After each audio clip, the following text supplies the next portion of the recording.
Hi guys, আসসালামু আলাইকুম রহমতুল্লাহি বারাকাতু। ছেড়ে আসলাম আমার প্রাণের প্রিয় শহর গাজীপুরাবাসীর পক্ষ থেকে সালাম ও শুভেচ্ছা। তো আমি এখন আছি এলিভেটেড এক্সপ্রেসওয়েতে। তো আহ, 2 দিন আমার কাজিনের মেয়ের বিয়ে ছিল, ভাগ্নি। তো ওখানে বেড়াতে গিয়ে আবার ফিরে আসতে হলো কাজের উদ্দেশ্যে ঢাকায়। তো আজ চলে আসলাম অবশ্যই আপনাদেরকে এলিভেটেড এক্সপ্রেসের যেই উপভোগ করলাম সেই ভিডিওটি দেওয়ার জন্য।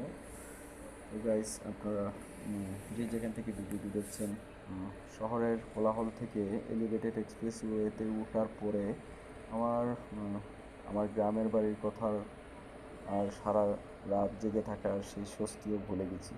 বিয়েবাড়ি মানে আনন্দ, বিয়ে মানে ফুর্তি। তো এখান থেকে চলে আসার পরে খুবই খারাপ লাগতেছিল। এলিভেটেড এক্সপ্রেস ওয়েতে উঠে যখন দেখলাম যে শরীরে বাতাসটা লাগলো, তখন মনটা অবশ্যই ভালো হয়ে গেল।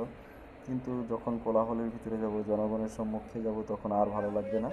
তো গাইস, আমার জন্য সবাই দোয়া করবেন, ভালো থাকবেন, আমি যাতে আবার সুন্দরভাবে আমার কর্মস্থলে ফিরে যেতে পারি ও আমার পরিবার নিয়ে ভালো থাকি। আমার বাবা মা ও সকল পরিবারের জন্য আমার জন্য দোয়া করবেন সবাই, এই কামনাই করছি।